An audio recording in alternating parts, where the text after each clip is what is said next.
Ahoj všichni, vítám vás u dalšího videa. Moje jméno je Lukáš a dneska z prostředí naší semilské zbrojovky nebo trezorové místnosti si představíme pistoli, která je poslední dobou velice oblíbená. Jdeme na to.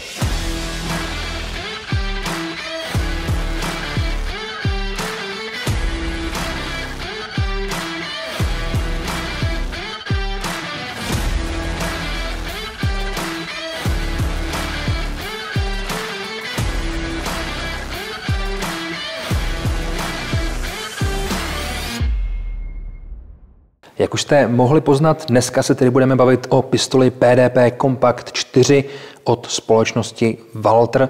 V tomhle případě takhle pěkně v černé barvě, máme ji i v zelený a je potom i v kojotu. Líbí se mi, že tady máme různé barevné varianty, protože zkrátka pro určitý určení, anebo pro ty, kteří nemají rádi nudný zbraně, pokud se tomu tak dá říct, tak samozřejmě tady existují určitý alternativy. Cena zbraně je 19 900, takhle v té černý, potom ty barevné varianty jsou zhruba o 600 dražší. Konkrétně teď v tuhletu chvíli samozřejmě všechno jde nahoru, takže můžeme očekávat nejspíš, že i ty zbraně budou do budoucna nahoru, takže hodně záleží, kdy na tohle video koukáte. Přátelé, my si řekneme něco o téhle zbrani, jak je zhruba konstruovaná, k čemu je dobrá, popíšeme si nějaký prvky, abyste vlastně věděli, proč je tak oblíbená, a samozřejmě se podíváme, co je v balení, a ukážeme si základní rozborku za účelem čištění po střelbě. Nebudeme z ní dneska střílet, to si necháme na někde jindy. Myslím si, že i tak to bude relativně dlouhý video. Pojďme si říct tady nějaký základní parametry. Jak už jsem říkal, pořizovací cena kolem 20 000, záleží jestli černá anebo barevná varianta.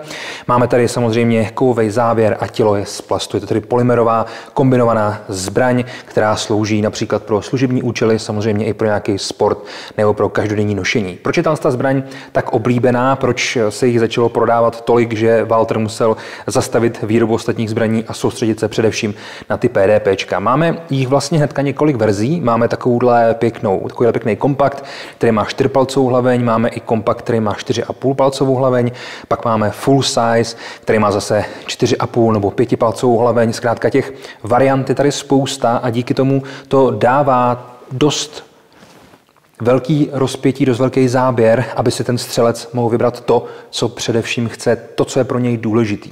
Takže já si buď to můžu zvolit takovýhle malinký kompakt, anebo to můžu různě kombinovat tak, abych měl trošku delší hlaveň, nebo abych měl větší to tělo, aby se mi tam vešlo víc nábojů do toho zásobníku a tak dál. Samozřejmě jedná se o 9x19 Luger, to asi tady nikoho nepřekvapí, a pojďme se podívat na nějaké další věci.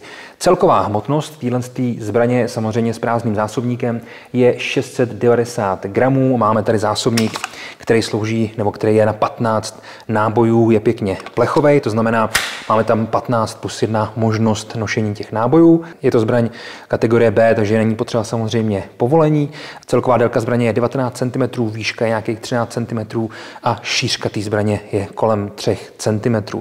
Jak už jsem říkal, hmotnost těch 690 gramů s tím prázdným zásobníkem si vůbec nemyslím, že je špatná. Zbraň je pěkně vyvážená, a co týče ergonomie, tak nabízí opravdu moc pěkný úchop, který je takovej jistý, zkrátka nemáte pocit, že by vám to někde vyklouzlo, protože ta pažbička, ta rukojeť má takovou pěknou texturu, která je udělána z takových jehlanů, vepředu je to potom taky trošičku hrubší, ale nebude to trhat oblečení, což je důležitý, když to pak máte na skrytý nošení, aby vám to neničilo tričko, košily nebo cokoliv takového. Ten sklon té pažbičky je příjemný, hezky se to drží, pěkně se to nahazuje, je to dost intuitivní, což samozřejmě od té ergonomie očekáváme. Velikostí je to tedy kompakt a je to vlastně prakticky podobný systém, jako má například Glock, který je tam vlastně zápalník, který je přednatažený po natáhnutí závěru, a my tím, že stiskneme spoušť, tak ho donatáhneme a následně on se vypustí přímo na zápalku a ta zbraň vystřelí. Máme tady pochopitelně i bezpečnostní prvky typu pádová pojistka, blokace zápalníku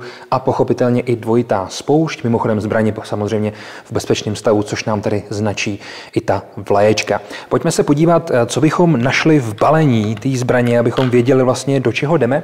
Já si tady takhle vezmu ten pěkný kufřík, jak je vidět, tak společnost Walther předělala ty kufříky, teďka vypadají momentálně takhle u těch verzí PDP. No a uvnitř naleznu samozřejmě pistoli, najdu tady návod k použití, ať už originální nebo český, což je důležitý. Mám tady výměnný hřbety, takže pokud budu chtít, klidně si ten hřbet můžu vyměnit tak, aby mi to pěkně sedlo do ruky. A mám tady samozřejmě i druhý zásobník, takže dostaneme 2 zásobníky a tenhle pomůcku na nabíjení té zbraně. nebo těch zásobníků. Potom tady mám jeden takovejhle Torx a jeden takový malej plochý šroubovák. To potom slouží k tomu, že já vlastně si můžu odendat tu montáž nebo tu destičku, která mi kryje montáž kolimátoru, anebo samozřejmě si potom můžu naštylovat trošičku ty měřidla jako takový. Takže to hledí je štylovatelný, co se týče strany i co se týče výšky, takže si to můžu seřídit podle toho, jak budu chtít. V tom kufříku potom už nic nenajdeme. Co mi přijde trošku škoda, tak tady vlastně nemám ty podložky na ty kolimátory, tak abych tam mohl napasovat vždycky takové, jaký chci. Takže já jsem se tady měl záměr si jednu hezky takhle osadit tu zbraň a jednu mít takovou základní, jak mi vyjde vlastně z té krabice. Bohužel to nejde, protože u sebe momentálně nemám adekvátní podložku, takže ty podložky je vždycky potřeba dokoupit. Což je jedna věc, jasně, společnost Walther nejspíš nechce zbytečně plácat materiálem, protože většinou budete mít třeba už doma předpřipravený kolimátor nebo zkrátka potřebujete jednu konkrétní podložku, tak si ji koupíte zvlášť, ale nepotřebujete jich tam mít 5 nebo 6, takže to je za mě relativně asi dobře vyřešený, ale člověk musí počítat s tím, že tuhle tu věc si zkrátka musí dokoupit.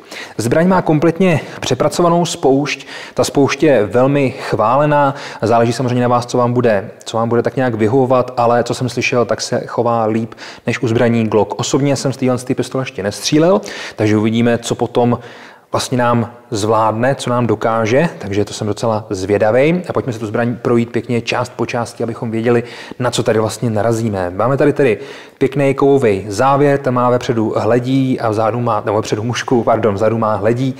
Muška i hledí mají bílé tečky, takže podle toho si to můžete rychle nahodit a rychle chytit. Je to relativně dost intuitivní.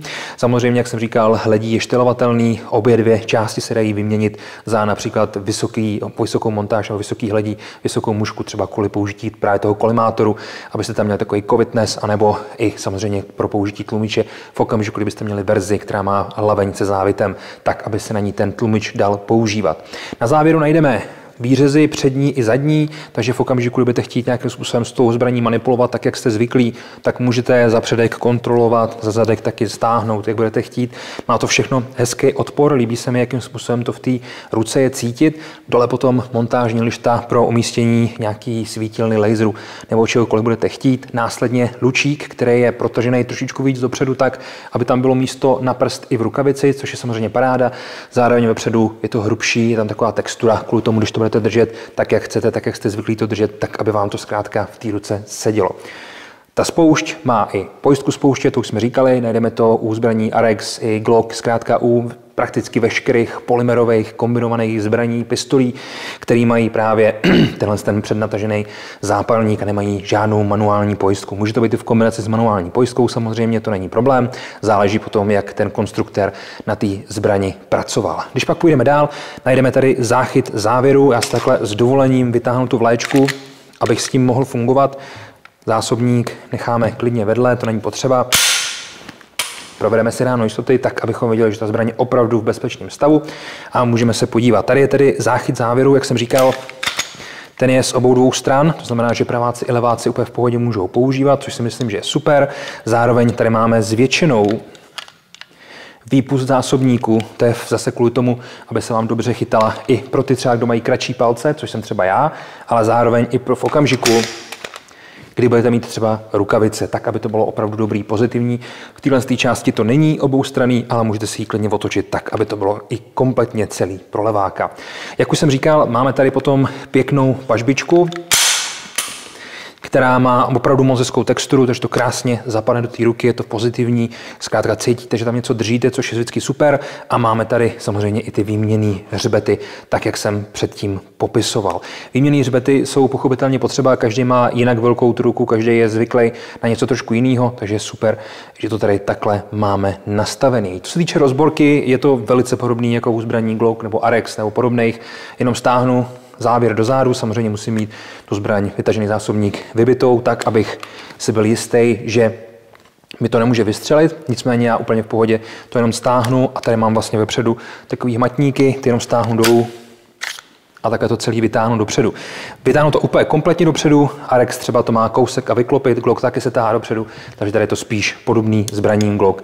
Následně můžu úplně v pohodě vytáhnout vratnou pružinu a můžu vytáhnout hlaveň, vyčistit, namazat, promazat, zkrátka co budu chtít. Tady potom se můžeme podívat na to vnitřní složení. Za mě to je všechno velmi podobný Glocku, sice ten Walther to má maličko jinak, ale i tak tam jsou určitý podobnosti a víceméně to samé potom můžeme vidět v té spodní části toho těla, vlastně v tom vnitřku, v těch vnitřnostech, který tady takhle pěkně teďka ze zhora vidíme. Následný potom složení zbraně, vrátím hlaveň, vrátím vratnou pružinu,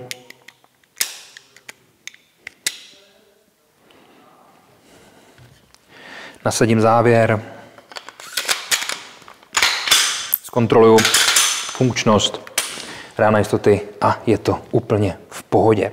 Pojďme se teďka vzít do ruky tu druhou, jenom abyste viděli, jak vlastně vypadá ta zelená varianta. V tomhle případě je pěkně zelený tělo vzadu, ty výměnné hřbety máme stále černý, nevadí mi to, je to takový pěkně barevný, protože i ta bodka toho zásobníku je taky černá.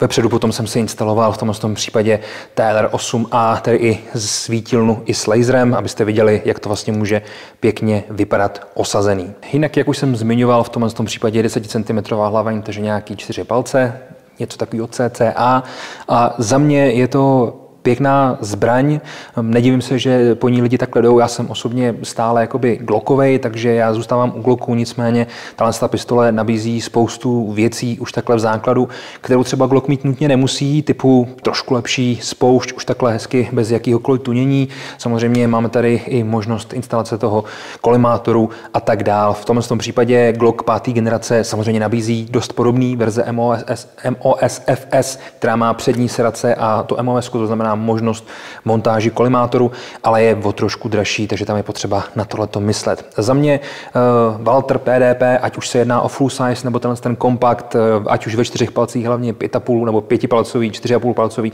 záleží na vás. Je to moc pěkně zpracovaná pistole, je to něco trošku jiného, samozřejmě je to novinka pro rok 2021 se domnívám, takže tady máme už dost moderní zpracování a vychytaných spoustu věcí, které třeba dřív mohly někomu vadit, takže za mě takhle z krabice moc pěkná pistole a určitě se vyplatí se na ní podívat. Přátelé, to bylo jenom takový krátký shrnutí toho, co jsem vám chtěl říct o této zbrani. Samozřejmě další věci si řekneme třeba, když budeme dělat nějakou recenzi, aby jsme věděli, jak to střílí, jaký to má soustřel, jak se to chová při nějaký rychlejší střelbě, jakým způsobem se v tom mění ty zásobníky, jelikož to nemá třeba rozšíření té pažbičky, tak aby vlastně ten magvel, ta šachta naváděla ten zásobník sama, takže to jsou takové věci, které si třeba potom zhodnotíme, nicméně dneska už to bude všechno. Já vám moc děkuji za pozornost, moje jméno Lukáš, tam jste na Top Army Shopu a společně jsme se podívali na pistoli PDP Kompakt 4 palce od společnosti Walther. Nahoře fíčku, dole v popisku videa je jako vždycky odkaz. Díky moc, mějte se krásně a někdy příště. Ahoj.